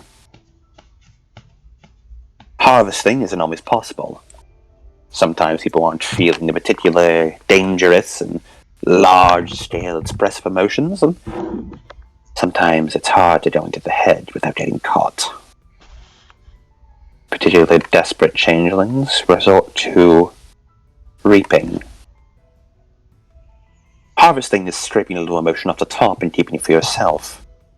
Reaping is plunging your hand into the depths of a human's soul and just tearing out that emotion. It leaves the person numb, unfeeling, uncaring, that emotion ripped from their very soul as the changeling devours it. Needless to say, that most certainly causes lasting damage. Both to the changeling and the person. And don't worry, before you ask, neither I nor Morgan have ever reaped any of your subjects. Good.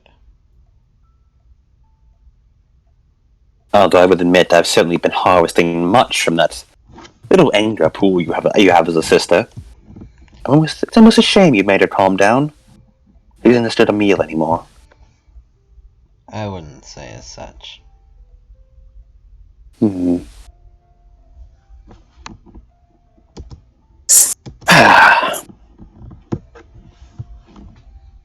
I suppose that's almost everything. All that's left is the big one. He puts the book on the table in between the two of you. Before I go any further, do you have any further questions?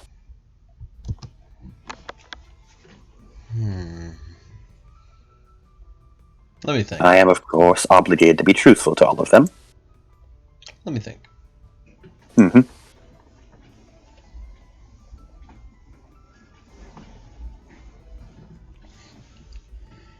Hey, you guys got questions? No.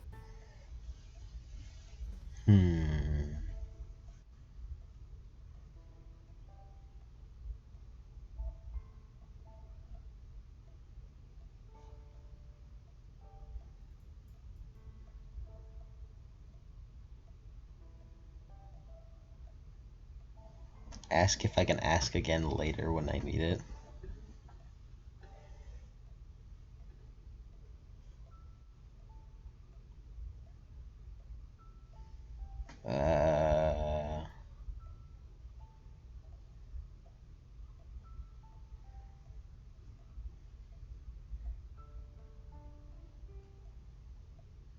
No. Does she need to?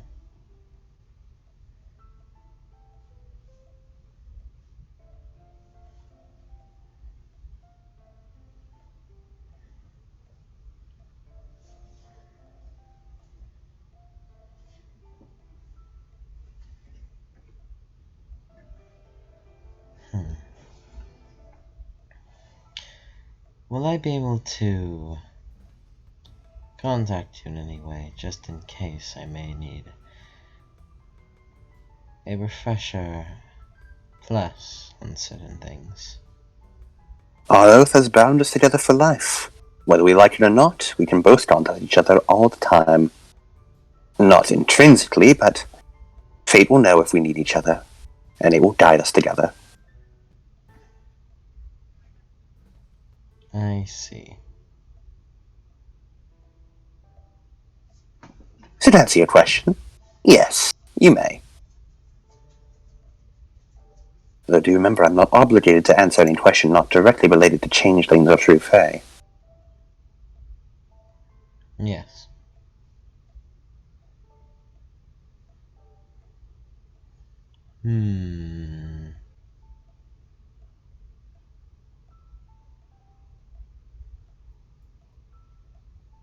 Well, Fate's a bitch. I'm gonna kill her.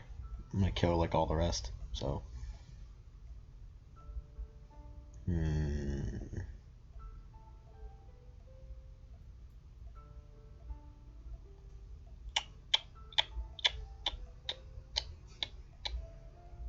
if only I had a dialogue prompt to give me options, so like what questions I can ask.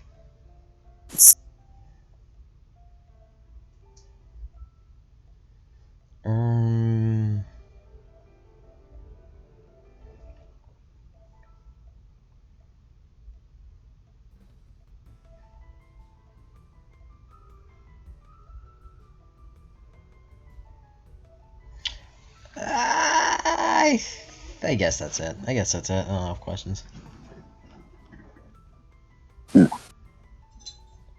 No further questions? I don't believe so. Brilliant. Then we can move on to this.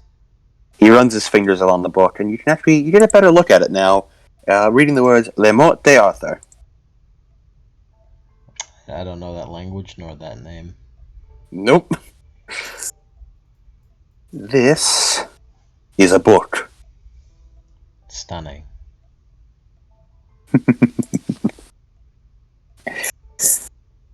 This is my preferred method of interacting with reality. We call it tale crafting. Are you familiar with fairy tales? In some sense of the word, yes.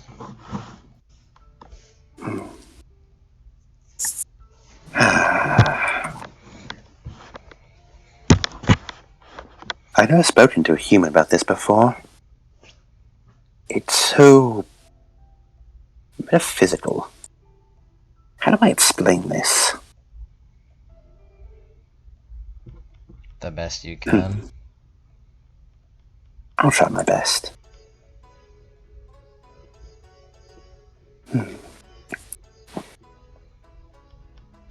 Tale crafting is the ability to rewrite reality according to making it a story.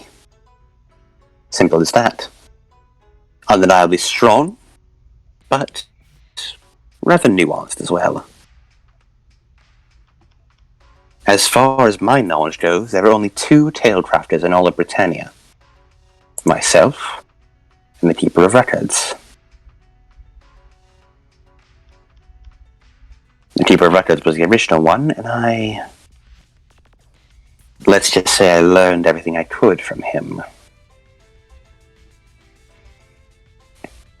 Like a mentor and a student, or perhaps a fly on the wall listening in.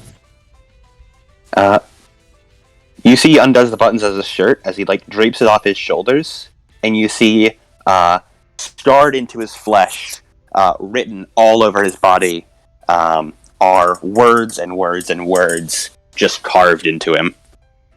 More like a book learning to read its own pages. Option 3, then. Option 3. He rebuttons back up his shirt and adjusts his clothing. Tale crafting is a powerful, powerful practice, albeit one that has many dangers that almost outweigh its benefits. It's incredibly rare, as I'm sure you could gather by the very limited pool of people who can do it here. It consists of being able to write a story and...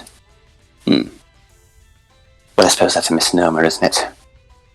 Technically, one does not even need to write the story. I do it because I find it easier to keep my thoughts sorted that way, and it keeps the story on track, as I may keep track of previous plot points and all that. Some of the more reckless tale crafters would theoretically apply its abilities on the fly at any point. However, that's short-sighted and dangerous. Tale crafting is not omnipresent, but it can do anything. It could raise someone up from a peasant to a king, turn a person into a god, kill a man, bring a man back from the dead. Anything. But there are restrictions to it, of course. Every tale must follow certain patterns.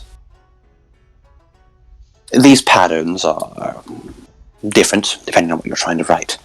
But they must have precedents. For example, 3. Have you ever noticed how things always come in 3s?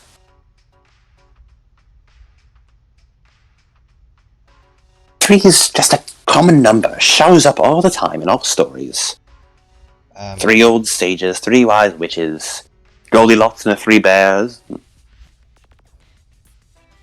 Right. You have no idea what the hell a Goldilocks is. Or seven. Seven's another lucky number. Seven's a good number.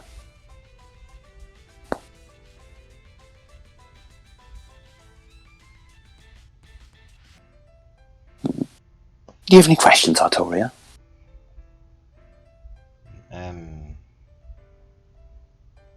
See things for a moment.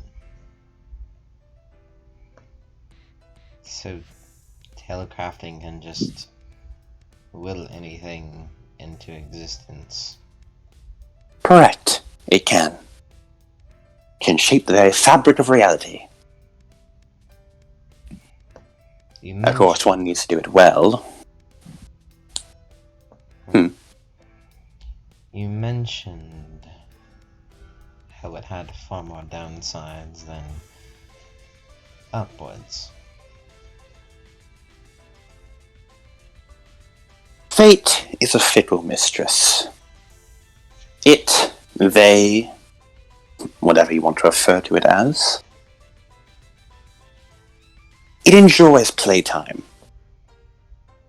It does not mind people struggling against it. It, in fact, seems to actively enjoy when people fight their own destiny and forge their own path beyond what it's set for it. But tailcrafting...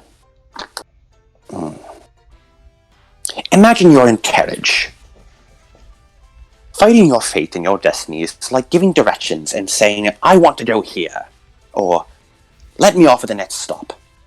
Tailcrafting is taking out your sword, slaying the carriage driver, and driving the carriage to your destination itself. It's a violent takeover. And fate is not like some people rewriting the universe they made. It's the highest act of hubris one can think of.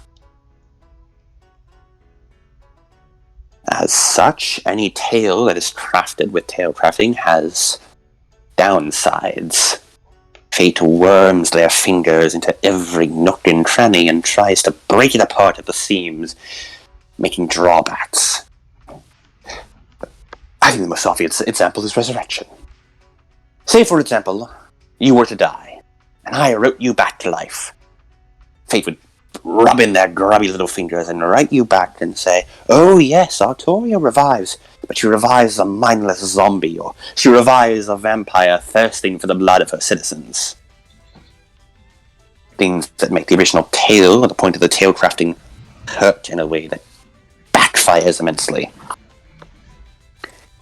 The only way to avoid that is by writing well.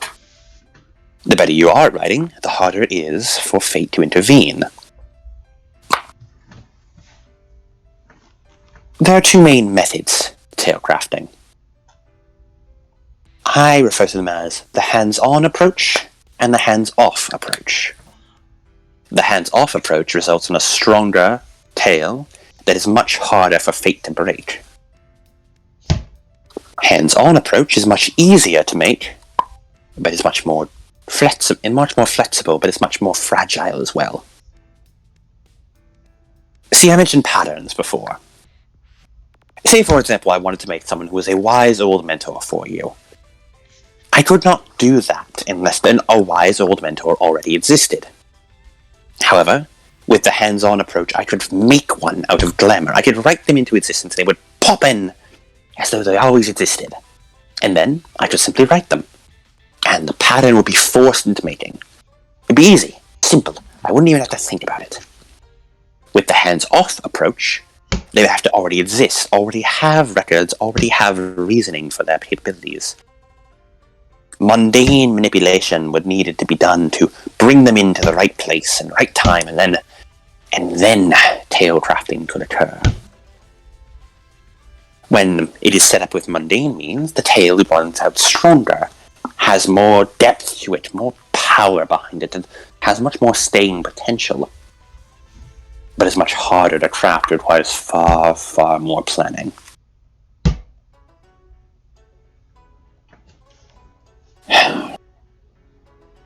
In addition, tale crafting is not set. People can act outside their roles if they have enough willpower to do so, or if the person writing is poor enough at the writing. I do think I'm a rather good writer, if I do say so myself. I've gotten us this far, would you say? I guess you have. Artoria, if I'm being completely honest with you, most of your life I did not interact with at all. I was not even aware of your existence until you showed up one day at my door. The minute you pulled up that sword, from all the way to until you first met me, I wasn't involved in your life at all. But on that day, when we made that little deal and you gave me your history of what happened before you pulled the sword, that inspired me, and that gave me everything I need to fully begin tale crafting. So, consider this my thank you. You used my experiences to write this story for your means of tale crafting. Correct. I'll be blunt when I say my entire tale crafting revolves around you and your companions. She looks down at the book. Then is that? A record of everything you've done, albeit flavored through my lens. I'd offer a read, but he puts a hand over the cover. Spoilers. I was just about to ask who an author was. Oh, don't worry. The hedge is non-linear. I need to conform with some kind of times. If I had to suspect, once I'm done writing this, there'll be many, many copies made and people riffing off my work. He clicks his tongue in disgust and looks down at it. People are going to be changing all kinds of things with my story.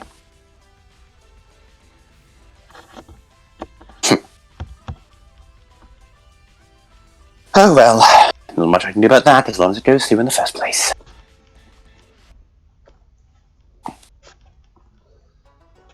Of course, Records has his own tale crafting. Unlike me, I prefer the hands-off approach, making a stronger, longer-lasting story planning. The Keeper of Records, however, is a more hands-on kind of approach. He has had the ability much longer and is far too confident and complacent with it. He simply uses his massive dilemma stockpile to simply force changes into happening, rewriting reality on a whim. It's... well, I'll admit it's more powerful than what I can do. But it's also more short-sighted. And that's what I plan to capitalize on.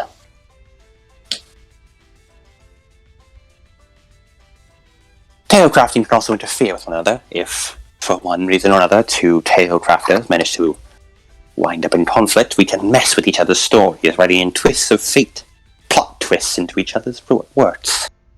This can get messy if it gets out of hand. Reality writing and rewriting itself over and over and over again at a constant loop. But that's my concern. You just leave that one to me, and I'll leave the rest of the kingdom to you.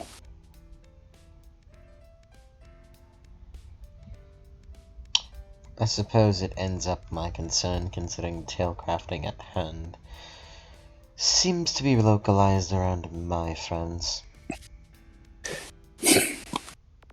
All of your friends are pillars of fate, I'll call it. Your destinies are so long and intertwined that it's almost mind-numbing seeing you. Over the years, I developed a specific sense. I can see the fates and destinies of others. I believe the Keeper of Records can as well. And the destiny I see when I look at you is something that lasts far, far longer than anyone could ever comprehend. You and your legacy reach into... well, I suppose that'd be spoilers.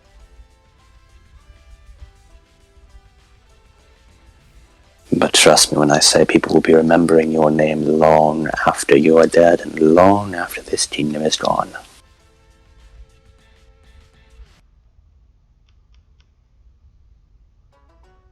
What truly interests me is that alchemist you keep around. Her fate is interesting. She has a fate unlike any I've seen before. Namely, she has no fate. There are no strings of destiny attached to her. She is a walking anomaly, a fulcrum on which the universe bends around her as she steps. There is no preset path she is taking. I've never seen it before, and it's rather interesting. I see. Oh, but don't tell her that. I'm sure it would go to her head. That sounds right. She hesitates a moment. And, due to that lack of strings, anytime she interacts with one of you or your destinies, all of you change as well. Merely by being in contact with her, your fundamental path, your fate, your destiny is altered. She's like a hurricane in a china shop. It's fascinating to watch. She is like that. Yes. You know, I looked back. Before she got involved, Blodwyn was meant to pull the sword. And then she walked in and threw fate into disarray and cut every string imaginable. And there were you. So...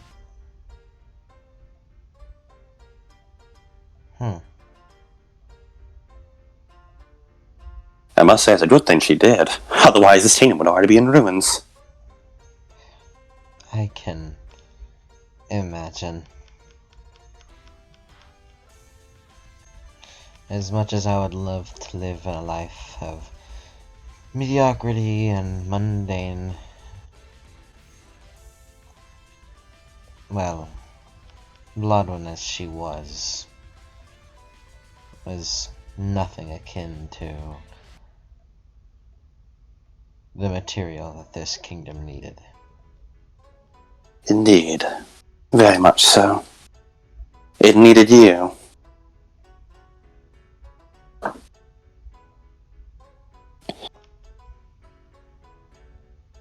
Artoria, when I say I wish I could offer advice, I do truly mean it. But not only would that jeopardize my entire plan, but I don't even know if it would be accurate. Who knows how your fate could change the moment she steps in out of bounds. Advice on what? The coming days, the coming years, wherever your fate may lead you. Well, I guess there isn't really an advice for that. Yes, I suppose not. I appreciate the honesty.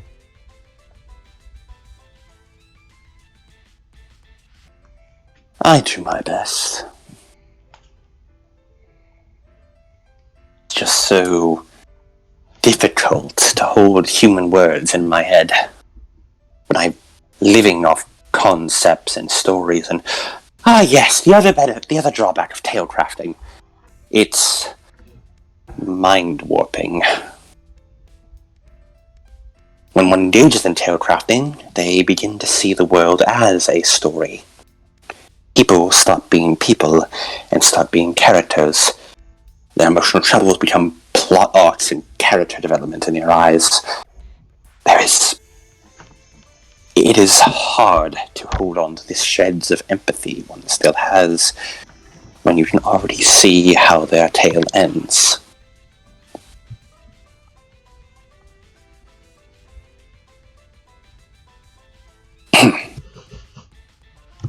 He sort of awkwardly looks away and just takes another tartlet off the plate.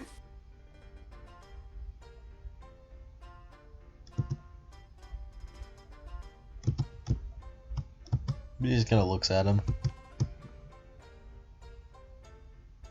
Tale crafting is something that should only be done by people who are in truly desperate situations and truly have a goal that they wish they would sacrifice their life for. People who would lay down their very existence as a concept and ideal in the unconscious of humanity, willing to throw away anything for what they believed in.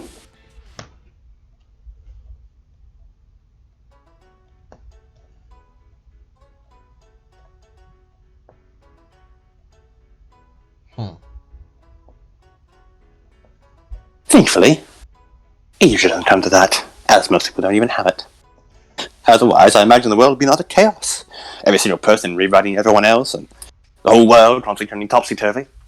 We'd probably have automobiles driving alone Camelot. Pardon me. You don't know what that is yet. By that point, I would suppose that fate would intervene in such a case. Oh yes, the Time Lord would probably be wiped from existence. Yeah, although fate wouldn't be the one doing that. They'd probably get their buddy Time to do so. Fate and time ever so closely intertwined, after all. When one changes something, so too does the other. That's why tailcrafting can affect things retroactively. Meet an ally who is staunchly a friend, retroactively made into a bitter enemy from day one. Dangerous stuff. I guess it's good to have company. Yes, I have not had any kind of company in a long time. So this is how the Arcadian feels. Oh dear, I really am going insane, aren't I? If it's any consolation, the Lake Guardian didn't seem like they were, well, completely... A true fae. Completely unhinged, yes. It is entirely possible that they could have been a true fae at that point either way. As I said before, true fae are immoral, not malicious, although they often are. They develop something that they find interesting, or have some kind of duty, and they staunchly oppose to it. And oppose it. Lake Guardian's duty is stuck within that little tiny slice of Arcadia that they have, and watching over that sword for all eternity, and every timeline, and every possible reality. Perhaps they have been a true fae for a long time, perhaps just now, perhaps never, or perhaps always. I see the funny way of time has caught up with you and rubbed off on you. They always were so fond of their little tangents and how temporal structure works, weren't they? The Guardian was very adequate at describing the situation. Inadequate, I guess I should say. Yes, I imagine the untold millennia of isolation would do that to them. But, regretfully, I do believe I've imparted my knowledge to you. The wisdom I can offer on true fae and the nature of changelings, our powers, how we get them, where we come from, where we go. You might do little things like how we regain glamour, things we can do with it, teleportation portals, all that. And the secretive nature of tailcrafting, and I trust that you will not impart the knowledge of tailcrafting to anyone else. The more this knowledge spreads, the more people want to research it. The more people want to research it, the higher chance it is of breaking out and fully depriving the world of any semblance of order. Don't worry. I'll keep my mouth shut on the important things. Thank you very much, my king. This, in the first place, should be a situation that I alone should handle. Well, amongst my group, that is. Truly, this merely was born from me being tired of meddling, and Excalibur gave me the hope that I needed.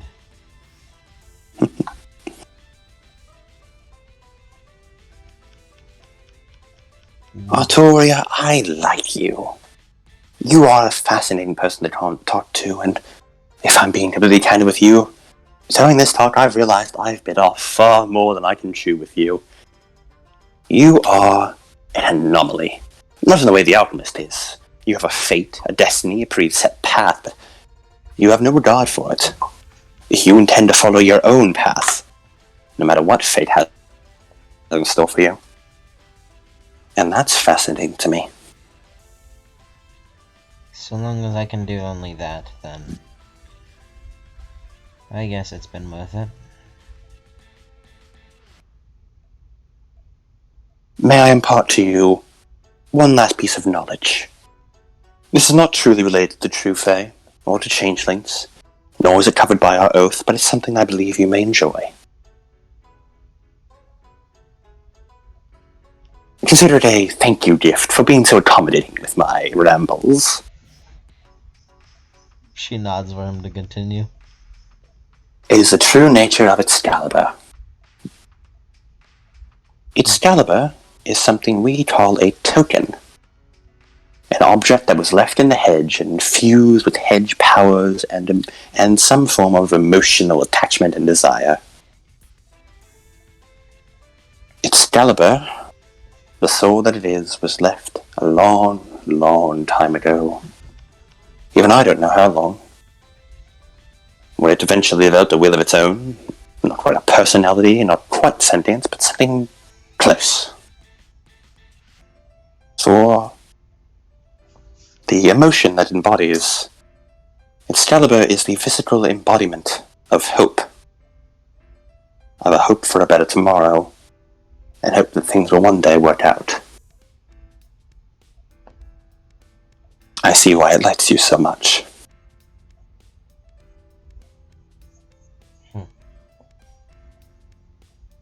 Well, I guess it's nice to learn a little more about my silent friend.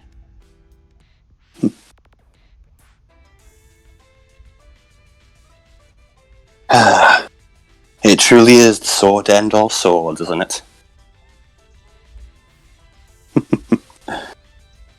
I'm sure I'd be rather upset if I thought anything else was upstaging it. I really doubt it. Well, anything upstaging it, I mean. Well said, my king. I do hope you achieve the Sword of Hope rather well. It can feel, so therefore, it is living in my book. Very good. So now, I believe our talk has come to an end. You and I have discussed all there is to discuss. I have shared more than I ever thought I would. And I've placed my fate in your hands. The fate of myself and all changelings of Britannia. She nods.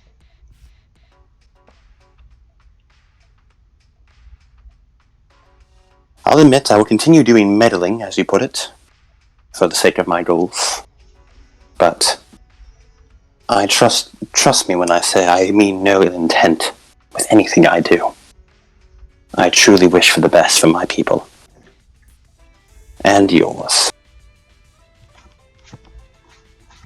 She nods. Even if I am not always the best at expressing it. She nods. And I thank you for the information. I'll do with it what I will in any other future questions I may have. I will direct it to you on this matter. I'm sure I can make well use of it. I trust that you can. Now then, I believe we must be going. You've been napping for about He checks an imaginary watch on his right arm. 3 minutes now. And I believe Blodwyn has managed to cook another soup. He puts in quotation marks. It has chicken in it this time. The bones, at least. And I wish you your best luck on surviving. She nods. Oh. And while I certainly hope it doesn't come to this, I'll just keep this promise to you since you've helped me as such. Should you ever become the thing that you hate in that quite unlikely, hopefully, path, you have my word, I'll put you out of your misery. My thanks to you, Artoria. I'll be sure to hold you to that. As he stands up and turns around and walks away as you see the entire dream dissipate around you as you're back in the bed. I wish I could go back to the dream, or I don't have to be hurt.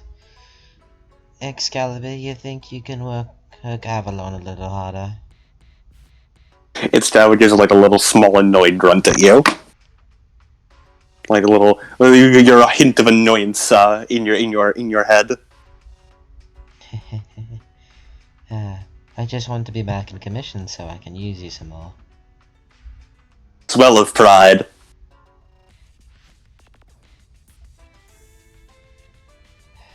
You feel it pressing on Avalon even harder. Come on, man! Come on, we got things to fight. You're messing me up, man. Like, come on. Every minute we're here is a minute she is not blasting something. It's like a fucking Excalibur is using Avalon as a wingman.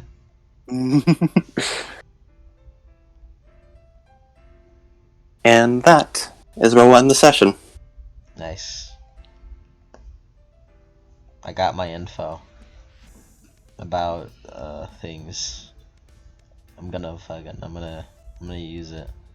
I'm gonna go up to keep records. I'm gonna say, hey, a nice tie, nice shirt. You spilled some ketchup on it, and then I flick him in the nose because he looked down.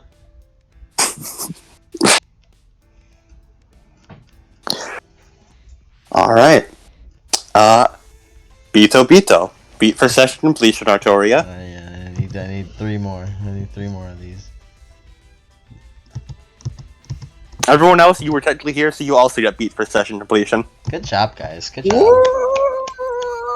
Yeah! Woo! Yeah, baby!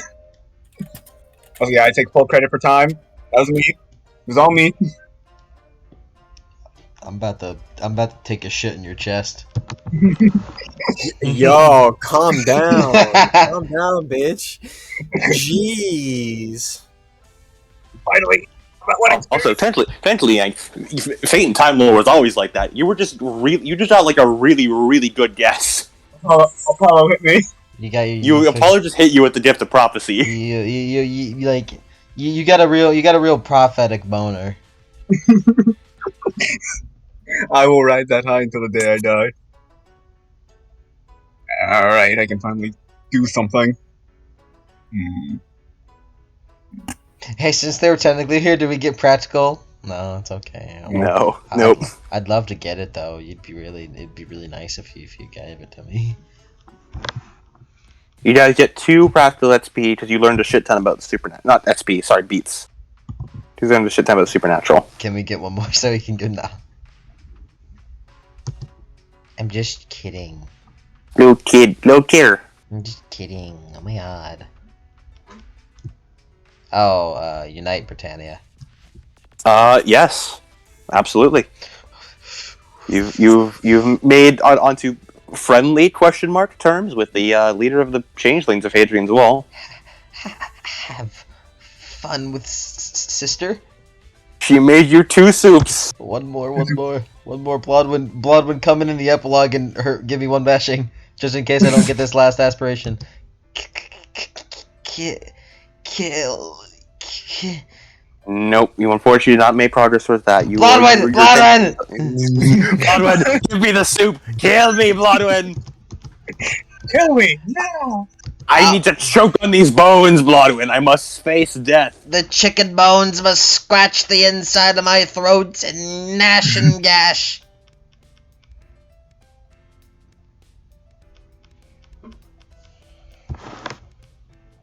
Did I resolve any conditions? What? I don't think so. What conditions do you have? I got politics. I got shake and wow, which I think is me being strong. Mm-hmm. I still got murderer. It's still there. And I survived. What did I survive? Probably a lot of death in general. That's Glaelum. That's the Yeah, that's Glaelum Glaelum. survival. No, you didn't. You didn't clear any of those. Just need one more beat.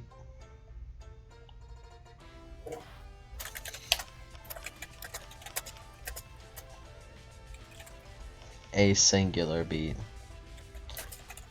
However, you do get the informed condition regarding Fae, true Fae. Okay.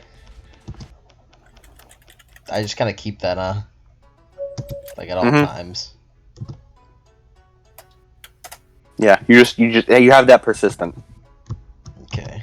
Oh, persistent. That means that it can come up and give me beats. You can only use it once per session, though, because it's a positive condition. It allows you to, on any non-combat roll regarding that thing. So I'd say memory or thinking about things or talking about them. You can just say I succeed with a single success. I mean, shit, if you fail the roll once per session, that's pretty fucking good. I'll take it. You say, no, I disagree. I did not fail that roll. I actually succeeded that roll. Dude, I had this whole session where I knew this. I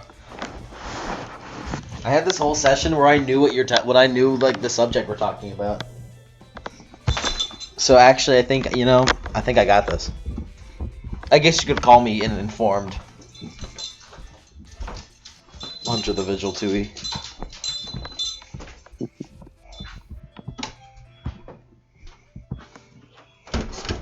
Yippee! I just need one more beat and then I can get 4 experience and I don't know, I think upgrade my resolve or some shit.